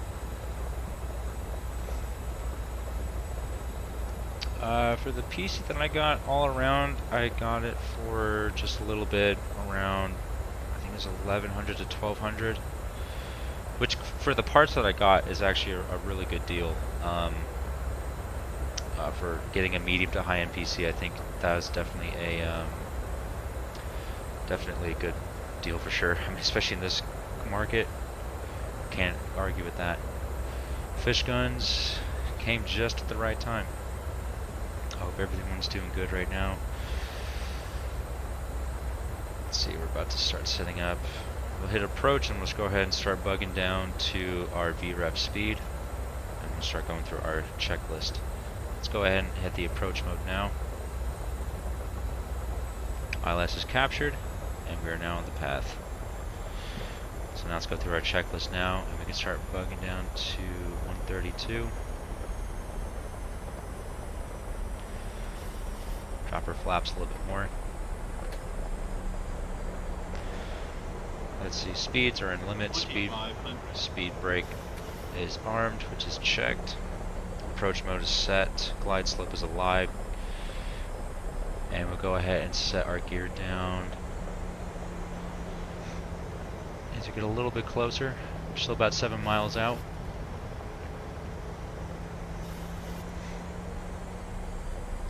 Let's go ahead and set engines. We'll set engines to continuous once we get our gear down. Also, another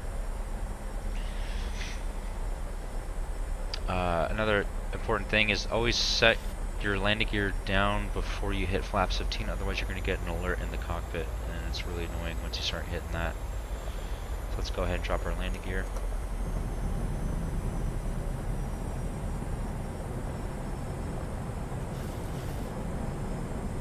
Airspeed full. Airspeed full. Let's go ahead and drop that up a little bit more.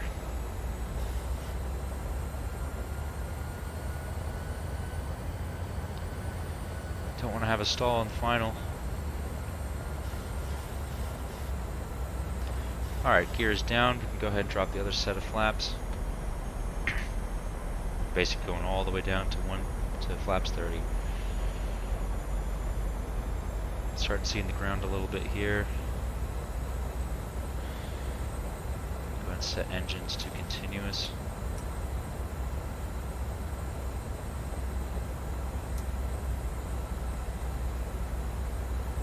That is set to continuous. There we go. Okay, so we're all set there. Let's go ahead and drop flaps even more.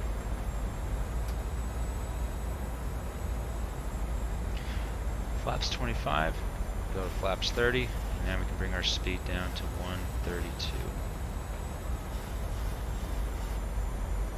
And I have runway in sight.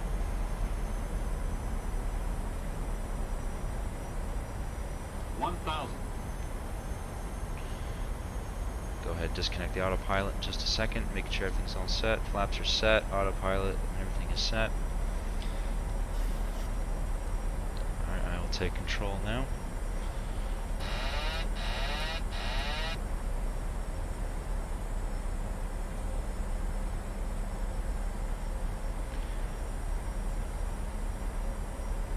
And I see a plane right in front of me, so that's one of those other things about FSTL is that they start getting in the way of things.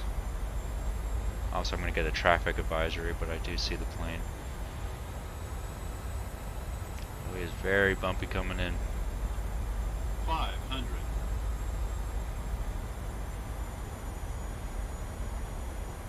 400. Go ahead and turn off the auto throttle.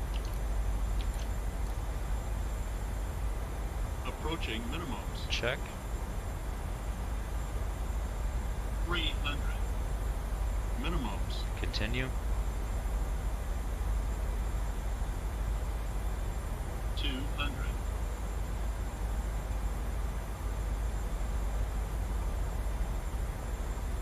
100.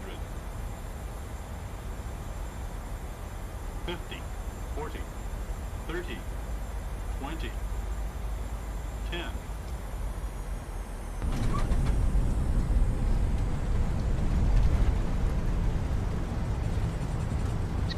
Cursor set.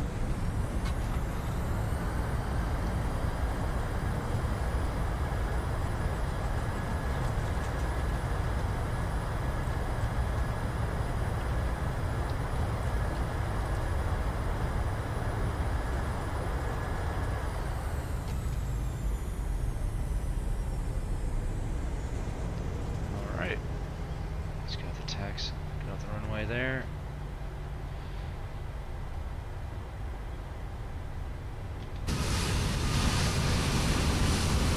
And we are now in Phoenix.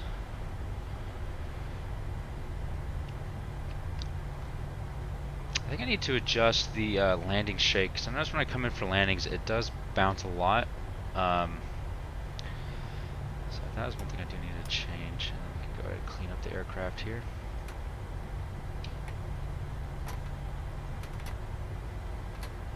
Go and turn off our landing lights. Taxi lights can come on.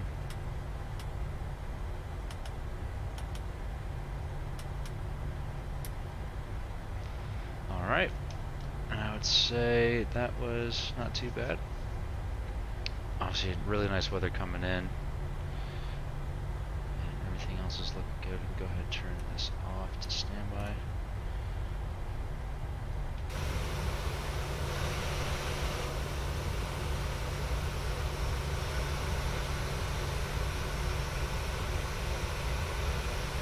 So this is the free add-on that I have for the airport, and it definitely makes it a little bit better. Still not perfect, but definitely a lot better.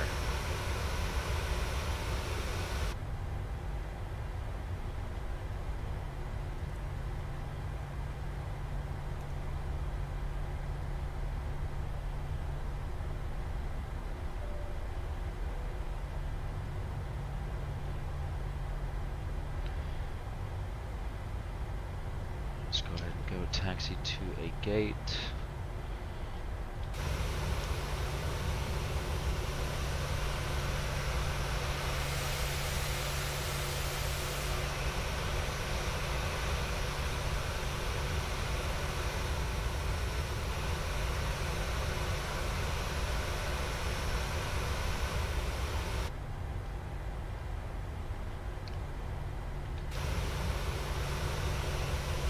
We'll taxi to one of these gates. So this is American Airlines, or we can cut across.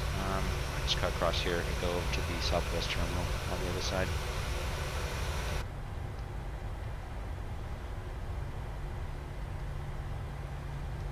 Let's get a little bit more speed here.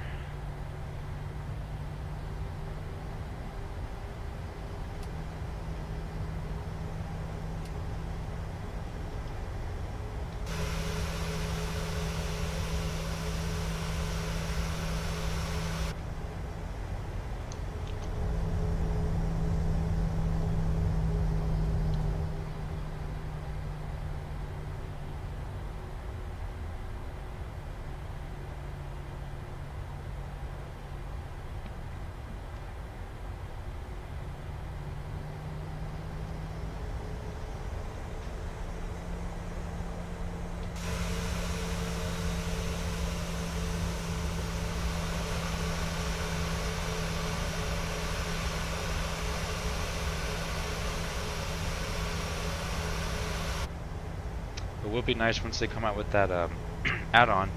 I think it'd be really nice to get. This airport definitely deserves attention. It's a very big hub for a lot of airliners on the West Coast, so I think it definitely needs someone to actually make something for it. But the person who made this free kind of add-on definitely made it a little bit better, which is nice.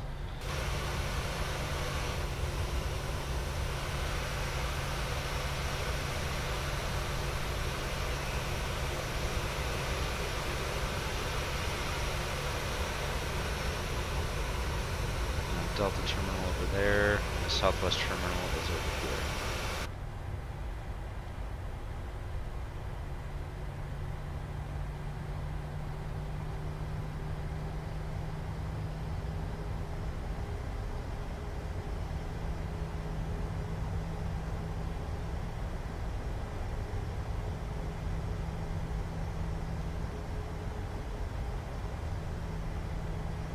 Looks looking good on the systems.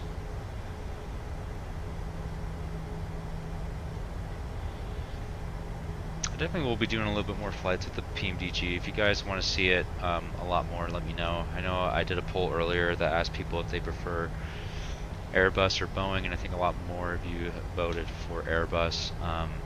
But I do like flying the I think I'd rather do Boeing, fly Boeing plane, like any airline in America. If I'm flying in Europe, I tend to go more for Airbus, just because a lot more carriers in Europe operate the Airbus. I thought Southwest would be a nice little interesting airline to pick with all this stuff going on nowadays, with this holiday season and all that stuff that's going on with them. Yeah, it's actually crazy. I've been keeping up with it, and it's just mind-blowing that it's gotten to that point. But it just shows you no one's perfect. So we get lined up here. Go ahead and get a gate next. I'll go to the company. Just parking alongside them.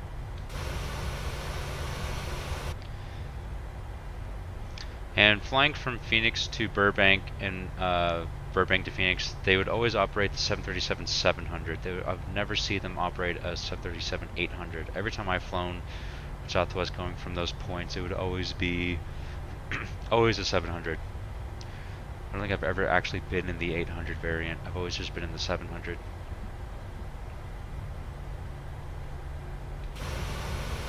Also, this is the D gates. Right here.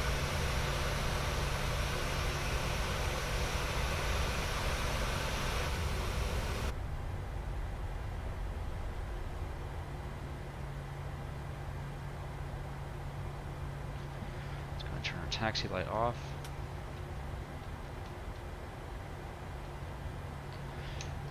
Let's go ahead, parking brake set. Let's go ahead and get our ground power set up here as well.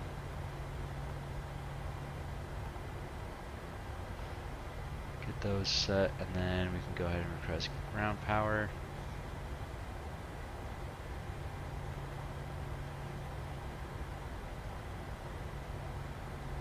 Once it's connected, go ahead and get our ground power set up as well, or request the jetway.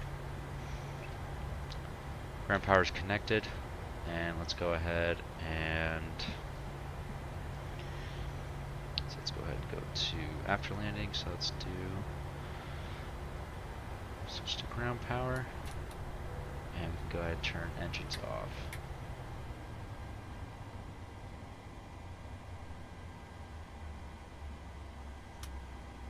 Once we get that, go ahead and turn off all the signs. Probe heat can come off. Engine start switches are off. Let's see, control levers are set, anti-collision lights off, fuel pumps. Go ahead and turn the fuel pumps off. Isolation valve open. Flight directors are off already. And that looks like that is the end of my checklist on that one. So once we get that, we can go ahead and start making sure everything else is set.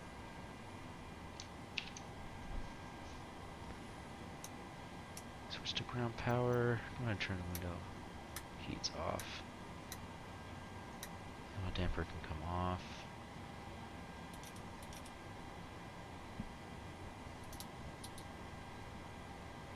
Set, everything's looking good. Obviously, we're on APU gen, not APU, since we have APUs off. Set those to off. Everything's looking good. Everything's connected. I thought about doing GSX at one point, to get more like kind of passengers boarding and stuff like that. I'm still thinking about it. I think it would be a really good way to kind of add more stuff into the sim for sure. But I think I'll do a little bit more research on it before I get it, because I feel like from what I have now, it's fine. It's like I'm just more about interested in the flying and stuff. But if it makes the streams better and makes the videos more enjoyable, then I'll definitely think about it for sure. Everything else is looking good. You can always check the valve.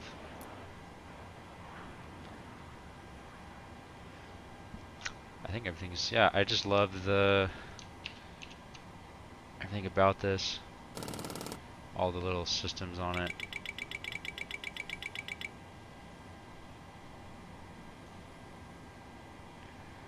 It's just really cool. I think PMG definitely deserves credit where credit is due.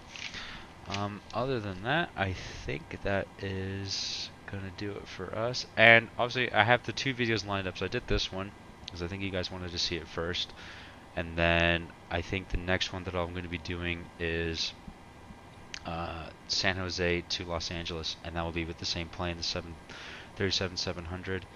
So I think that will be another fun one to do. Just making sure everything else is set here. But yeah, I think, you know, if you guys have any questions about anything, you can always leave comments down on my videos. I can get back to you guys. You know, I get back to you as quickly as I can. And if you guys have any other suggestions, let me know. I'm definitely going to be coming up with more ideas of flights to do, different airlines and stuff like that. I'm definitely going to try to think of some good stuff. But if you guys want to see anything else, like tutorials, or if you guys want questions on how to do stuff, definitely let me know. And I can definitely work on those things for you too. So anything works. So I highly, you know, thank you guys so much for all the support you guys always give me. It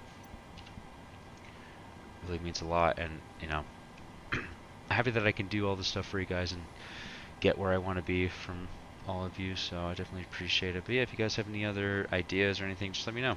And I think that will be it for today. I hope you guys enjoyed it. And if it missed you guys on this one, you can always come back and watch it again. I always like to set up the streams beforehand so you guys can get notified. And also make sure you guys have your notifications turned on. So if I do upload something, you guys can get notified when I'm going to be doing something. So I'll definitely try to keep you guys in the loop with everything. So yeah, I appreciate you guys, your support so much. And I'll see you.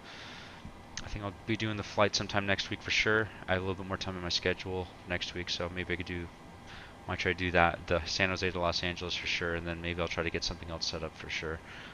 Other than that, I hope you guys have a good New Year's, and I will see you guys in the next one. And yeah, just reach out if you guys need anything on my